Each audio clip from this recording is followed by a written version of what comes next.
Sampai di kemudian hari, penyidik sudah kelelahan, kami melakukan interogasi sendiri. Karena ketika dilakukan interogasi oleh anggota, masih tidak mempan. Karena karakter Agus ini menarik. Dia tidak akan ngaku kalau belum kepepet. Sampai tadi siang berubah lagi pengakuannya. Nanti saya akan update, Pak. Ya, dia kalau belum kepepet, sampai mati nggak ngaku dia, Pak. Jadi kita harus punya alat bukti yang cocok. Apa, yang pas. Bukan itu ciri khas pecandu narkoba. Iya. Ya, setidaknya memang dia sudah punya pengalaman, berpengalaman ditangkap. Iya, betul. Tambah lagi pengalaman. Kenapa? Saya sampaikan kepada rekan-rekan saya ketika melakukan evaluasi, kalau sampai di tubuh korban, di box korban tidak ada sidik jari apapun, petunjuk apapun tentang Agus, sederhana saja. Karena di kaos kaki itu di dalamnya ada bukti epitel, ada bukti DNA. Yang artinya kaos kaki itu dijadikan alat oleh Agus untuk melakukan perbuatannya. Tinggal kita lakukan interogasi yang mendalam, maka kita akan dapat. Saya lakukan interogasi sendiri sama anggota dengan teknik-teknik tertentu. Saya tinggal setengah jam, anggota telepon, "Komandan, Agus sudah mengaku." Bukan teknik injak kaki kan? Bah, ada pengacaranya, Pak. Ada pengacaranya. Ini saya ingin membuktikan kepada seluruh rakyat Indonesia bahwa Polda Metro Jaya tidak ada satu kekerasan apapun dilakukan dalam pemerintah.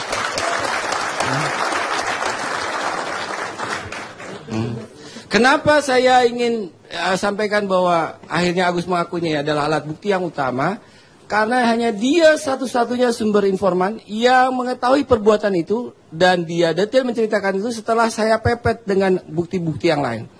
Nah, sekarang Agus sudah mengakui perbuatannya. Sebelum pengakuannya berubah, kami shoot, kami bawa rute ulang bagaimana dia menceritakannya. Bahkan dia detail menceritakan peristiwa bagaimana membunuh dan memperkosa. Tadi malam, pada malam itu, Jumat malam, dia masih bilang dia tidak memasukkan alat kelaminnya, tidak melakukan. Tapi tadi pagi dia sudah berubah lagi. Dia memaksa memasukkan. Perkosaan terjadi di sini. Dan kalau kami periksa lagi nanti di kemudian hari dengan cara yang tepat, mungkin pengakuan dia berubah. Seperti indikasi yang disampaikan oleh Pak Karni bahwa apakah ada korban-korban lain. Nah, itu tentang bagaimana kami mengungkap. Kalau diizinkan kami lanjut yang kedua, Pak. Tentang profil ada kemungkinan korban lain. Oh, korban sudah 2 kan, Pak? Ya, yang dibunuh juga mungkin ada. Kalau yang dibunuh ceritanya begini, Pak. Kami yakin sampai saat ini kesimpulan kami sementara tidak ada. Tidak ada sementara. Sementara tidak ada karena kalau T malam itu ya dicabuli tidak mau, mungkin akan kejadiannya T itu bisa sama menjadi seperti PNF. Mengapa? Malam itu ketika T dicabuli, dikunci dari jam 10 sampai jam 6 pagi, ada 4 anak lain yang tidur sama-sama di ruangan itu. Sehingga Agus dengan karakter yang pengecut ini tidak berani melakukan. Tapi kalau malam itu tidak ada anak-anak lain, ada 4 orang lain yang tidur bersamaan pada peristiwa T bulan Juni itu dicabuli, bisa jadi T adalah korban yang pertama. Begitu. Kalau yang dicabulin tidak tertutup kemungkinan hanya 2 dong. Sementara baru 2, Bapak tahu kebanyakan korban pencabulan tidak mengakui, tidak bercerita. Itu adalah problem. Karena itu dibutuhkan keterbukaan dan pendekatan-pendekatan yang khusus yang tidak bisa dilakukan oleh orang-orang yang tidak mempunyai kualifikasi seperti itu. Ada punya banyak follower saya lihat. Iya, mereka ini dari yang mampu membuka itu. Baik, jadi profilnya apa tadi yang mau dibilang? Agus ini anak orang kaya, Pak. Bapaknya yang membebaskan komplek perumahan Citra 1. Jadi Agus ini dari kelas 5 SD ini interview, Pak, sudah tidak sekolah, sudah nakal, sudah ngegelek, sudah nyimeng dan sebagainya. Awalnya dia pil BK itu. Jadi kemudian dia bercerita tentang preferensi seksualnya, 13 tahun dia coba-coba, sekitar 15 tahun dia pertama berhubungan dengan PSK. Dan kami tanya, sebenarnya model perempuan apa yang Anda suka? Dia menceritakan model seperti ini, seperti ini. Dari sini kemudian kami tahu bahwa ketika dia berhubungan dengan perempuan, dia tidak model yang mendekati secara proses. Dia lebih model mendekati secara cepat. Yang tidak ada perlawanan. PSK tidak ada perlawanan, Pak, karena tinggal bayar selesai. Iya kan, Pak? Kalau yang mendekati proses itu dia tidak dapat. Nah, kemudian yang bersangkutan kena narkoba dan sebagainya ditahan sehingga diusir tidak diusir, Pak. Dia tinggal sendiri di bedeng. Nah, bedeng itu, Pak, adanya di Komplek Citra, di mana ada tembok yang membatasi dengan kampungnya Pak RW itu. Sehingga Agus ini tidak terpantau oleh RW sana, tidak terpantau oleh RW sini, garis demarkasi, Pak. Di situ ada tanah kosong, lapangan yang dulunya yang bebaskan bapaknya, dia tinggal di pojokan. Anak-anak dari kampung itu dengan jalan kecil masuk bermain di situ. Dia jualan di situ. Dia jualan dan dekat sekali dengan sekolah. Nah, rumahnya persis di sebelah sekolah, rumah orang tuanya. Agus kira-kira berjarak 100 meter dari rumah itu di lapangan. Itu strategis sekali, Pak, untuk dagang. Dan rumah itu semacam posko anak-anak. Situ tempat main, situ Agus. Nah, dari sini kita melihat bahwa Agus sebenarnya normal-normal saja. Dia bisa mempertanggungjawabkan perbuatan pidananya. Ini untuk menghindarkan nanti pengacaranya bilang dia kena narkoba, lagi mabok, lagi galau dan sebagainya. Kan sudah direkam semua, Pak, kegiatan. Lah, kalau lihat pengalaman tadi, sejak kapan dia orientasi seksnya berubah ke anak-anak? Dia tidak berubah, Pak. Orientasi seksnya tetap kepada wanita normal. Sebulan 3 kali dia jajan. Problemnya sudah sebulan ini dia nggak jajan. Kemudian hari itu jam 9 dia buka toko. Adik kita lewat pulang.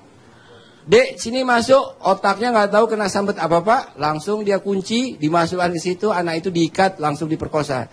Jadi ya tiba-tiba saja kejadiannya. Itu keterangan Agus. Belum kepepet lagi, Pak. Nanti mungkin kita ambil. Ya harus kepepet karena T juga begitu. Apa begitu juga yang terjadi. Iya, Pak. Ya. Jadi dari gambaran perilaku yang bersangkutan tinggal seperti demikian, pernah residivis, ini harusnya menjadi early warning kepada para orang tua agar anak-anaknya jangan bergaul dengan orang-orang seperti demikian. Ini tapi sulitnya adalah mereka bebas bergaul dengan Agus, dianggap orang baik. Buat anak-anak itu sinterklas. Dia itu, Pak, tidur-tiduran, sebelah kiri kanannya tukang pijit nih anak-anak, buel tacos ini, Pak.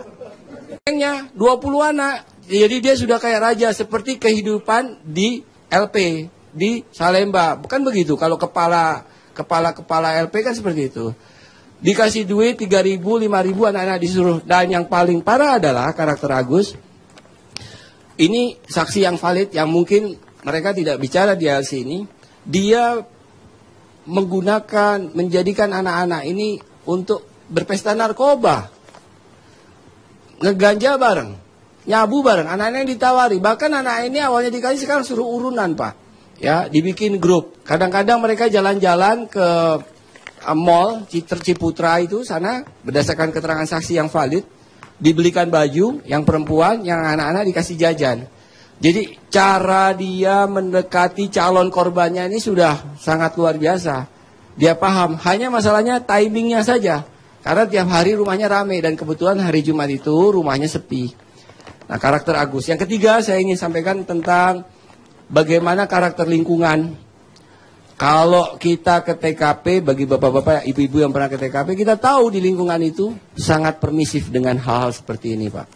Ya, anak tidur sampai pagi di rumah orang dibiarkan. Ya, itu yang saya maksud dengan kemiskinan tadi. Ya, itulah yang kemudian ada wilayah antara yang di sini the have, yang di sini bukan the have. Kemudian sisi demarkasinya menjadi titik yang paling rawan. Karena itu di kemudian hari kami Polda Metro Jaya khususnya berharap bahwa penangkapan pengungkapan terjadinya kasus ini hanyalah muara dari semua peristiwa. Kami berharap di hulunya terjadi upaya penghindaran pencegahan. Pencegahan. Ya. Kami dengan apa yang kami lakukan, kami ingin menunjukkan kepada Bapak Ibu sekalian dan seluruh masyarakat Indonesia bahwa negara akan selalu hadir ya di tengah-tengah kita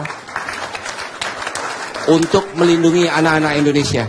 Demikian, terima kasih. Baik, ya satu aja yang saya mau komplain.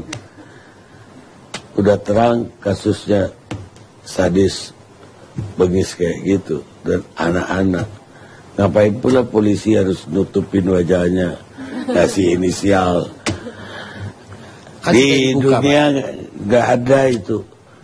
Polisi Indonesia aja agak genit saya lihat.